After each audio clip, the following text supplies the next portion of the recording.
কিয়ামতের দিন মৃত্যুরও মৃত্যু হবে সেদিন, মৃত্যুরও মৃত্যু হবে সেদিন।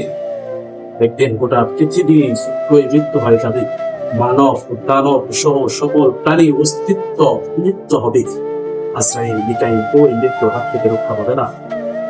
তারপর এক সময় শুধুমাত্র আল্লাহ পাক রব্বুল আলামিনের অস্তিত্ব ছাড়া আর কিছুই বাকি থাকছে। আল্লাহ পাক রব্বুল আলামিন ওই সময় মহা গর্জন দিয়ে বলবেন, আইনাল মুলুক, আইনাল মুলুক, কোথায় দুনিয়ার রাজা বাদশাহ? অথচ এই পুরা পৃথিবীটা এক নিত্যপুরীতে পরিণত হবে, সেই নির্জন নিষ্প্রাণ নির্ভর সৃষ্টি যত। কিন্তু এই প্রশ্নের জবাব দেওয়ার মতো সেদিন দুনিয়াতে কেউ থাকবে না, কেউই থাকবে না, কেউই থাকবে না। তো এই হলো দুনিয়ার হাকিকত। জীবনের গল্প কি এখানেই শেষ? জীবনের গল্প কি এখানেই শেষ? আসলাম আর গেলাম, জন্ম হলো, এরপরে একদিন মৃত্যু হবে। মানুষের যুক্তি আর যুক্তি তো একটাই বলে, এ কথাই বলে, আজকে জন্ম হয়েছে, আবার মৃত্যু হবে, এক সময় এখান থেকে হারিয়ে যাব। মানুষের যুক্তি আর যুক্তি থাকবে, এই হার আর কষ্ট পচে গেলে যাওয়ার পর আবার কোনো জন্ম হবে, স্বাভাবিক যুক্তি এ কথা মেনে নিতে পারে না কেউ। যে আল্লাহ আমাদেরকে খন্ড খন্ড থেকে সৃষ্টি করতে পারে, ওই আল্লাহ কি আবার আমাদেরকে জীবন দিতে পারে না? এ কথা মানতে পারে না। অথচ আল্লাহ পাক রব্বুল আলামিন বলতেছে, এটা তো কেবল এক মহাগর্জন মাত্র, তখনই তো তারা খোলা ময়দানে আবির্ভূত হবে। তীক্ষ্ণ আওয়াজের আঘাতে সবকিছু মাচার হয়ে যাবে, ভেঙে টুকরো টুকরো হয়ে যাবে, চুলার মতো হয়ে যাবে। তারপর সকলে তোমরা এক বিশাল ময়দানে আবির্ভূত হবে। তোমাদের মধ্যে সেদিন আত্মীয়তার কোনো বন্ধন থাকবে না। পিতা মাতা স্ত্রী সন্তান যে যার প্রতি কেউ কারো দিকে তাকানোর সময় পাবে। সন্তান তার বাবার দিকে তাকাবে না, মা তার মেয়ের দিকে তাকাবে না, স্বামী তার স্ত্রীর দিকে তাকাবে না।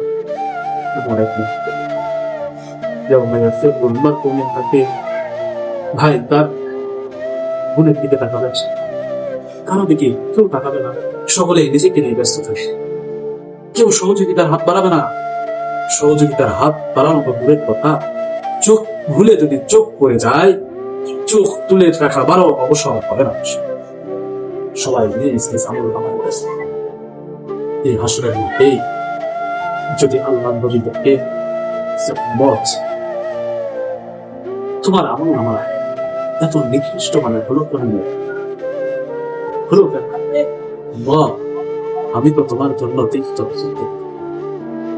আমি তো তোমার জন্য জীবিতের ময়দানে মাঠ হয়েছি, আমি তো তোমার জন্য মক্কার জিন্দেগিটা পার করেছি, আমি তো তোমার জন্য বদরের যুদ্ধ শহীদদের নিয়ে করেছি, আমি তো তোমার জন্য অনেক কষ্ট করেছি, দায়ের ময়দানে গিয়েছি। এরপরেও তোমার আমল নামা এত কম হলো। সেদিন কি জবাব হবে আমাদের? সেদিন আমাদের জবাবটা দেব কি আমরা? সেদিন আমাদের জবাব দেওয়ার কিছুই থাকবে? নবীজি আমাদের আমল নামা দেখবে, এই উম্মতের আমল নামা নবীজি দেখবেন। যখন দেখবেন মাসকে মাস তোমার আমল নামায় নামাজ নাই, মাসকে মাস তোমার আমল নামায় রোজা নাই, মাসকে মাস তোমার আমল নামায় জিকির নাই, মাসকে মাস তোমার আমল নামায় বন্দিগি নাই, ইবাদত নাই, মাসকে মাস তোমার আমল নামায় কোনো ভালো আমল নাই, আল্লাহর কাছে যখন করতে দেবেন এইভাবে ব্যাস এইভাবে আমি তো সব বলে দিয়েছিলাম, তাহলে কিভাবে করতে পারবে আমাদের? আল্লাহ আমাদের জন্য 23টা বছর জীবন দিয়ে দিয়েছে, সব বলে দিয়েছে, এরপরেও আমরা মানতে পারিনি। কেন?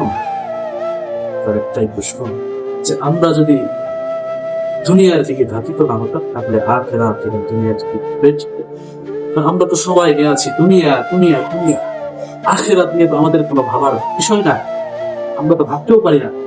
আখিরাত নিয়ে আমাদের মাথায় কোনো মাথায় রাখাও। এই জন্য আমরা আল্লাহকে অনেক ফিরে আছি ভাই, ভাই অনেক ফিরে আছি, অনেক ফিরে অনেক ফিরে অনেক ফিরে চাচ্ছি। আল্লাহ বলে আমার বান্দা হাজারো পাপ করার পর আমি আল্লাহ করে, আমি আল্লাহ তার জিন্দগির গুলো করে দিয়েছি।